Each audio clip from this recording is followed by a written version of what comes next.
সমঝোতার সাংবাদিক সম্মেলনে না যাওয়া পীর সাহেব চরমনাইয়ের ভুল সিদ্ধান্ত নয় তো? মনে আছে কি সৈয়দ ফজলুল করিম রাহিমাহুল্লাহকে নিয়ে মরহুম শেখুল হাদিস রাহিমাহুল্লাহ বাক্যগুলো, কথাগুলো শুনুন, ধারণা পাল্টে যাবে ইনশাআল্লাহ। আসুন ইতিহাস কি বলে দেখি। আমাদের সৈয়দ ফজলুল করিম রাহিমাহুল্লাহর জীবনেও এমন একটি মুহূর্ত এসেছিল। সালটি 2001 ঘনিয়ে এসেছিল নির্বাচন। চারদিকে মাইকের আওয়াজ, এক এক করে ইসলামিক, আন ইসলামিক, হাইব্রিড সব ধরনের দল জোটবদ্ধ হতে শুরু করে। মাত্র ক্ষমতা ছেড়েছে বিএনপি, সব কানে বিএনপির জয় জয়কার, সাথে আছে মুনাফিক খ্যাত জামাত। অপরদিকে পরাজিত শক্তি আওয়ামী লীগ, তারাও মোটামুটি কম যায় না।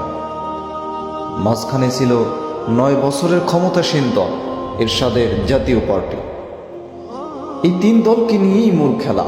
এই 3 দল নির্বাচনকে সামনে রেখে ছোট ছোট দলগুলোকে কাছে বেড়াচ্ছে। তবে সকলের আগ্রহের জায়গা ছিল দেওবন্দি রাজনৈতিক দলগুলো। সকলের নজর ছিল তাদের দিকে। তখনকার কৌমিয়ানদের রাজনৈতিক দল সৈয়দ ফজলুল করিমের ঈশা আন্দোলন, মুফতি আমিনের ঐক্যজোট, শেখ আজিজুল হকের মজলিস সহ আরও অনেক দল। বিএনপি থেকে অফার এসেছে, আওয়ামী লীগও বিভিন্ন অফার দিয়ে যাচ্ছে তাদের কাছে আনার জন্য। অবশেষে বিভিন্ন দাবি এবং শর্তে অনেক হাঙ্গামার পর কৌমিয়ানরা বিএনপির জোটে যাওয়ার সিদ্ধান্ত নিল। মুফতি আমিনী, শেখুল হাদিস মুফতি ওয়াক্কাস সহ সবাই একযোগে বিএনপিকে সমর্থন করার সিদ্ধান্ত নিয়ে মরহুম পীর সাহেব চরমনাইয়ের কাছে আসেন। এখানে আরও বিস্তারিত ঘটনা আছে। সৈয়দ ফজলুল করিম রাহিমাহুল্লাহকে বলা হলো, হুজুর আপনার ওস্তাদ শেখুল হাদিস আজিজুল হক তিনি বিএনপির সাথে যাচ্ছেন, আমরাও চাচ্ছি আপনাকেও যেতে হবে। সৈয়দ ফজলুল করিম বললেন, আমি যাব অবশ্যই, আমার কিছু কথা বলার আছে এবং কিছু শর্ত আছে। এরপর অনেক হাঙ্গামা হলো, সংক্ষিপ্ত করলাম। অবশেষে সৈয়দ ফজলুল করিম রাহিমাহুল্লাহ বিএনপি জোটের কাছে 6টি দাবি ছুড়ে দেন। দাবিগুলো হলো: 1 নম্বরে রাষ্ট্রীয় পর্যায়ে ইসলামী মূল্যবোধ সংরক্ষণ ও বাস্তবায়ন। 2 নম্বরে কোরআন সুন্নাহ বিরোধী আইন প্রণয়ন না করা। 3 নম্বরে নাস্তিকতা, ইসলাম বিরোধী অপপ্রচার ও অপসংস্কৃতি বন্ধে কার্যকর ব্যবস্থা। 4 নম্বর মাদ্রাসা শিক্ষার স্বীকৃতি ও উন্নয়ন। 5 নম্বর ইসলামের মৌলিক আকীদা ও বিশ্বাস, বিশেষ করে খাতমে নবুওয়াত রক্ষায় রাষ্ট্রীয় অবস্থান নিশ্চিত করা। 6 নম্বর ইসলামী দলগুলোর উপর রাজনৈতিক ও প্রশাসনিক নিপীড়ন বন্ধ করা। এই দাবিগুলো মেনে নিলেই বিএনপির 4 দলীয় জোটে যাওয়ার কথা বলেন সৈয়দ ফজলুল করিম রাহিমাহুল্লাহ। তার দাবিগুলো দেখে বিএনপি তো পুরোই আগুন। পাশাপাশি কৌমিয়ানরা পীর সাহেব চরমনাইয়ের বিরুদ্ধে উঠে পড়ে লেগেছে। সৈয়দ ফজলুল করিম রাহিমাহুল্লাহ তখন এমন একটি পরিস্থিতিতে ছিল যেটা চিন্তাও করা যায় না। কৌমিয়ানদের মঞ্চগুলো থেকে সরাসরি মুনাফিক, দালাল সহ অনেক রকমের অপবাদ দেওয়া হয়।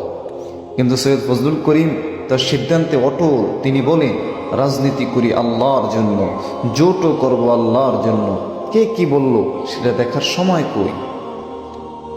এখানে আরও বিস্তারিত ঘটনা আছে। মূল কথাটা বলি, বিএনপি দাবিগুলো মেনে নেয় নাই এবং পীর সাহেব চরমনাইও জোটে যায় নাই। মূল কাহিনী এরপর শুরু। নির্বাচন শেষ হলো, কওমি দলগুলো সহ 4 দলীয় জোটে বিএনপি ক্ষমতায় আসলো, সরকার গঠন হলো। সবাই মনে করেছে জিতে গেছে কৌমিয়ানরা আর হেরে গেছে সৈয়দ ফজলুল করিম রাহিমাহুল্লাহ। চলতে থাকলো 4 দলীয় জোটের বিএনপি সরকার। কিন্তু কিছুদিন পর বাঁধল দ্বন্দ্ব। যেসব আশা দিয়ে কৌমিয়ানদের জোটে এনেছিল বিএনপি, সে সব দাবি আদায়ের কোনো খবরও নিচ্ছে না তারা। হুজুররা বারবার বিএনপির দরবারে ঘোরাঘুরি করলেও কোনো ফায়দা হচ্ছিল না।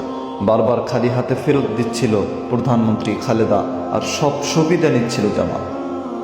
পরে কৌমিয়ানরা খালি হাতে জোট সারার সিদ্ধান্ত নিল, যা তাদের জন্য আরো বড় কাল হয়ে দাঁড়িয়েছে। বলতে বলতে 4 দলীয় জোট থেকে বের হয়ে আসে কৌমিয়ানদের একটা বড় অংশ। অথচ তারা বিএনপির সাথে না যাওয়ার কারণে সৈয়দ ফজলুল করিম রাহিমাহুল্লাহকে দালাল বলে বলে মুখে ফেনা তুলেছিল। সেই সময় কৌমিয়ানদের রাজনীতি প্রায় ধ্বংসের পথে চলে গিয়েছে। এত বছর পার হওয়ার পরেও আগের মতো ফেরা হয়নি তাদের। প্রমাণ হলো সৈয়দ ফজলুল করিম রাহিমাহুল্লাহ সঠিক ছিলেন। একদিন একটি প্রোগ্রামে সৈয়দ ফজলুল করিম রাহিমাহুল্লাহকে ইঙ্গিত করে মামুন সাহেবের বাবা মরহুম শেখুল হাদিস রাহিমাহুল্লাহ বলেছিলেন, ফজলুল করিম আমাদের লুঙ্গি হয়ে পাশে দাঁড়িয়েছে, তার বিএনপির সাথে না যাওয়ার সিদ্ধান্তটা সঠিক ছিল। বিএনপি আমাদের পুরো উলঙ্গ করে ছেড়েছে, কিন্তু আলহামদুলিল্লাহ সৈয়দ ফজলুল করিম আমাদের ইজ্জত রক্ষা করলো। শেখুল হাদিস হাফিজুল্লাহ আরো বলেন, সেই দিন যদি আমাদের কথায় সৈয়দ ফজলুল করিম জোটে অংশ নিতেন তাহলে আমাদের ইজ্জত রক্ষার আর কোনো কাপড় থাকতো না। সেই সময়টা আজ আবার আসছে। সৈয়দ রেজাউল করিম জামাতের সাথে না যাওয়ার সিদ্ধান্ত নিয়েছে। এটা কারো কারো খারাপ লাগলেও দিন শেষে এটাই প্রমাণিত হবে যে পীর সাহেব চরমনাই সময়ের সঠিক সিদ্ধান্ত নিয়েছে। আলহামদুলিল্লাহ, শীঘ্রই রব আমাদের এত দিবেন যে আমরা কুলাতে পারবো না ইনশাআল্লাহ।